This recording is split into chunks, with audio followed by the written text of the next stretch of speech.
और इसी बीच एक और बड़ी खबर देहरादून से है, जहां पर उत्तराखंड में लगातार बारिश का दौर जारी है। तेज बारिश से आम जनजीवन प्रभावित हुआ है। प्रदेश में लगातार बारिश से कई मार्ग बाधित हुए हैं। बारिश से विद्युत आपूर्ति व्यवस्था भी प्रभावित हुई है। शासन, प्रशासन और मौसम विभाग लगातार कर रहा है अपील। तो यह बड़ी खबर आपको उत्तराखंड से बता रहे हैं और ज्यादा जानकारी के साथ हमारे सहयोगी सोनू सिंह जुड़े हुए हैं फोन लाइन पर। सोनू, उत्तराखंड में बारिश का कहर लगातार जारी है, आम जनजीवन व्यस्त है, शासन प्रशासन के क्या कुछ इंतजाम? देखिए, शासन प्रशासन अपनी तरफ से सभी इंतजाम किए हुए हैं। पूरी सरकारी मशीनरी, खास तौर से संबंधित जिनको अधिकारी को जिम्मेदारी दी गई है, जो आपदा प्रबंधन विभाग के अधिकारी हैं, सचिव स्तर से लेकर जिला स्तर तक के जो अधिकारी हैं, वो सभी मुस्तैद नजर आ रहे हैं। लोक निर्माण विभाग के अधिकारी कर्मचारी वो भी पूरी तरह से मुस्तैद हैं। और इसके साथ साथ जैसे जैसे मौसम विभाग की तरफ से, मौसम विज्ञान केंद्र की तरफ से जब जब जो भी अलर्ट जारी किया जाता है, उसको गंभीरता से लिया जाता है। हालांकि जिस तरह से बारिश का कहर उत्तराखंड के कई क्षेत्रों में नजर आ रहा है और इसने आम जनजीवन पूरी तरह से अस्त व्यस्त कर दिया है, प्रभावित कर दिया है, दुश्वारियां भी बढ़ने लगी है। नदियां जो हैं कहीं उफान पर हैं और ऐसे में जब नदियों में सिल्ट आ रहा है तो इससे कई ऐसे पावर हाउस हैं जिनसे जो विद्युत का उत्पादन है वो पूरी तरह से हम कह सकते हैं कि ठप हो गया है। इसके अलावा कई ऐसे मोटर मार्ग हैं जो बारिश के चलते बाधित हो गए हैं, बंद हो गए, खास तौर से ग्रामीण क्षेत्रों के।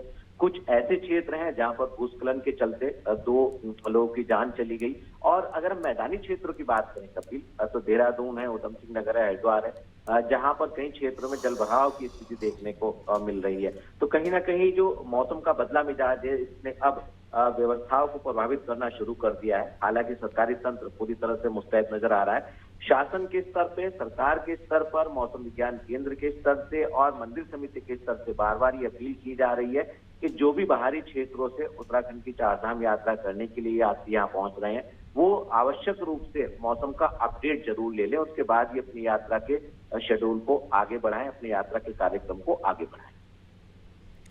अगर बात किया जिस तरीके से लैंडस्लाइड की घटना सामने आ रही है, कल भी एक घटना सामने आई है जहां पर माँ बेटी की मौत हुई है, टहरी क्या क्षेत्र था, इसको लेकर अब तक क्या कुछ अपडेट सामने आया है सोनू?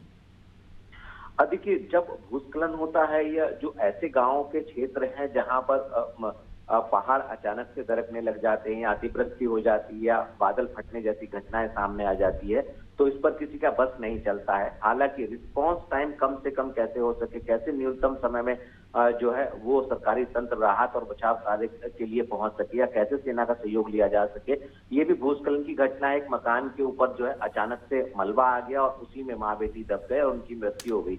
जैसे ही एसडीआरएफ को इसकी जानकारी मिली, तत्काल मौके पर पहुंची और रेस्क्यू ऑपरेशन किया, लेकिन जब तक रेस्क्यू ऑपरेशन पूरा होता तब तक उनकी जान चली गई थी। तो इसी वजह से एसडीआरएफ को भी अलग अलग क्षेत्रों में तैनात किया गया है। आपदा प्रबंधन विभाग और एसडीआरएफ आपस में समन्वय स्थापित कर रहे हैं और लगातार प्रयास भी कर रहे हैं। और यही वजह है कि मौसम के हालात को देखते हुए, बदलते मौसम के मिजाज को देखते हुए, मौसम विज्ञान केंद्र के जैसे मौसम विज्ञान केंद्र ने लेटेस्ट जो अलर्ट जारी किया है, उत्तराखंड के राजधानी देहरादून सहित 6 जिलों में भारी बारिश का अलर्ट जारी किया। इसको ध्यान में रखते हुए यात्रियों से भी अपील की जा रही है ताकि उनकी यात्रा जो है सुरक्षित और सुगम यात्रा हो सके। चलिए सोनू, तमाम जानकारी को साझा करने के लिए बहुत बहुत शुक्रिया आपका। तो ये हालात जो हैं भारी बारिश के उत्तराखंड से हैं, जहां पर आम जनजीवन अस्त व्यस्त है, तो वहीं प्रशासन ने भी खासी कमर कस ली है व्यवस्थाओं को लेकर।